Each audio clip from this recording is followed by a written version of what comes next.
Shalom sahabat-sahabatku di luar sana. Saya melihat teman-teman dengan cinta dan kasih sayang.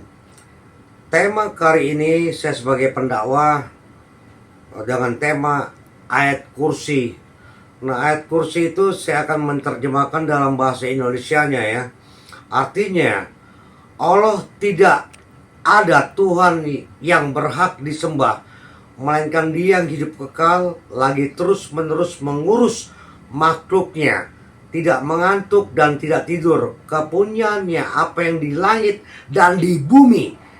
Tidak ada yang memberi syafaat di sisi Allah tanpa seizinnya. Allah mengetahui apa yang di hadapan mereka dan di belakang mereka, dan mereka tidak mengetahui apa-apa dari ilmu Allah, melainkan apa yang dikehendakinya. Kursi Allah meliputi bumi, dan Allah tidak merasa berat memelihara keduanya, dan Allah maha tinggi dan maha besar. Itu bunyi dari ayat kursi. Jadi ayat kursi ini adalah surat dari Al-Baqarah ya. Itu di Al-Baqarah itu ada ayat yang sangat agung ya. Itu bernama ayat kursi. Jadi teman-teman setelah habis sholat ya baca ayat kursi, harus baca ayat kursi. Mau pergi kerja baca ayat kursi ya. Bangun subuh ya, habis sholat subuh baca ayat kursi. Tujuannya apa? Supaya teman-teman bekerja atau keluar dari rumah tidak ada celaka di jalan, atau teman-teman tidak akan berbuat maksiat apapun bentuknya, karena ayat kursi itu adalah ayat yang sangat agung, dan malaikat-malaikat Allah tuh ada di samping kiri kanan kamu, sehingga kamu mau korupsi, mau berbuat kejahatan, mau berkata-kata kayak di kebun binatang, tidak akan jadi. Jadi teman-teman, selalu Allah menjaga kamu. Dan saya beritahu kepada teman-teman, ayat kursi ini sangat agung, dan ayat kursi ini betul-betul ayat yang sangat agung, dan betul-betul bisa menjaga dirimu.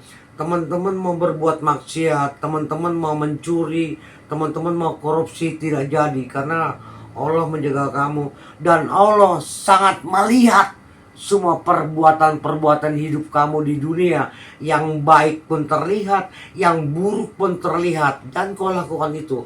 Kalau teman-teman setiap hari membaca ayat kursi, waduh, itu Allah sangat suka. Allah tidak bicara tentang sholat kamu beribu-ribu rakaat, kamu bukan itu.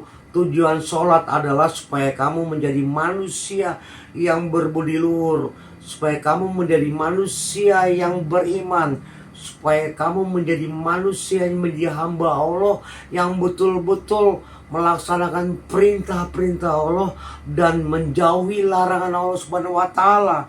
Jadi teman-teman betul-betul menerima semua keadaan di dunia ini, bisa bersyukur dan selalu bersabar, karena Allah lebih suka kepada manusia-manusia yang bersabar.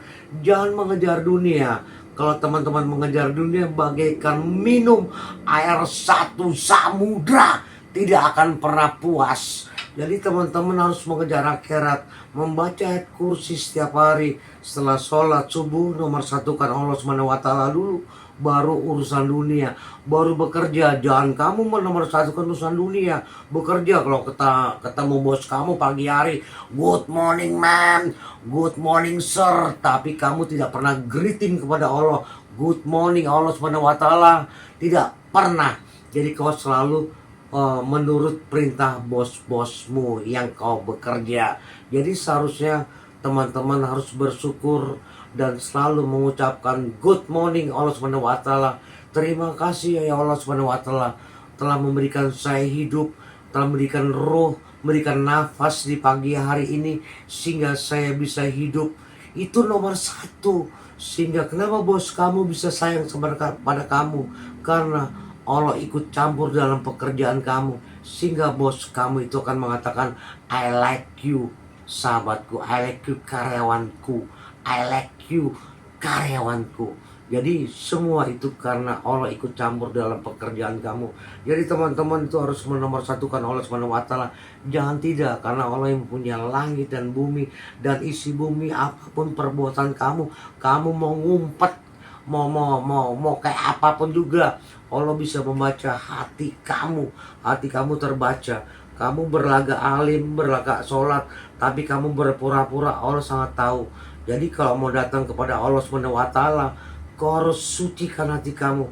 Karena Allah Subhanahu wa taala itu artinya Allah yang Maha Tinggi dan Maha Suci. Jadi sucikan hati kamu dulu, baru kau berbisik di bumi. Di langit ketujuh terdengar doa kamu. Rajin-rajinlah membaca ayat kursi Al-Quran. Karena ayat kursi itu surat atau ayat yang sangat agung. Pergunakan ayat kursi dalam kehidupan kamu supaya kamu tidak celaka.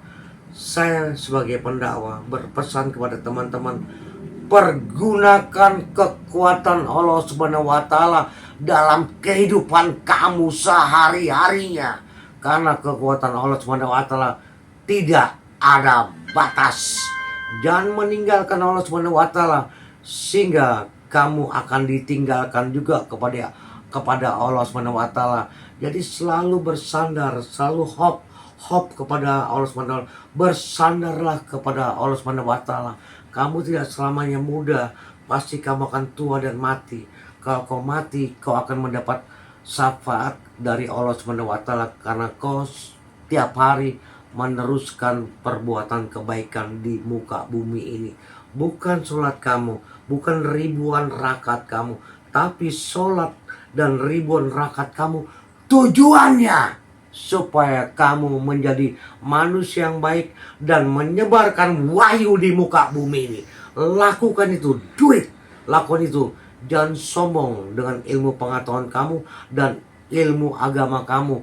Kalau kau sombong dengan ilmu agama kamu, itu iblis masuk dalam tubuh kamu sehingga kau sombong dengan ilmu agama. Sebelum kau menyiarkan ilmu agama, izin dulu kepada yang punya kebaikan, yang punya ilmu agama, sehingga iblis tidak masuk dalam tubuh kamu yang kamu akan menjadi sombong. Jadi teman-teman di luar sana, mulai saat ini berbuat kebaikan setiap hari, jangan tidak ya. Karena berbuat kebaikan ke orang lain adalah tujuannya untuk dirimu sendiri. Kalau teman-teman setiap hari berbuat kebaikan, dalam satu hari, sebulan 30 kali, setahun 360 kali kalian berbuat kebaikan, dijamin masuk surga. Jadi kalau mau berbuat kebaikan, tidak ada insya Allah. Jadi kalau setiap manusia berbuat kebaikan, Allah sangat menyetujuinya, gitu. Jadi mulai saat ini jangan pergunakan dengan kekuatan dirimu sendiri, karena manusia ada batasnya atau ada limitnya. Pergunakanlah kekuatan Allah Subhanahu wa taala yang orang Inggris bilang the power of God dalam kehidupan kamu. Lakukan itu supaya hidup kamu menjadi berkat ke banyak orang atau menjadi berkah ke banyak orang. Kalau teman-teman dapat ilmu agama, terangkan diri kamu dulu, baru kau bawa ke orang lain. Jadi berkah ke banyak orang. Itu yang Allah Subhanahu wa taala sangat suka. Terima kasih teman-teman di luar sana. Wassalamualaikum. Gracias.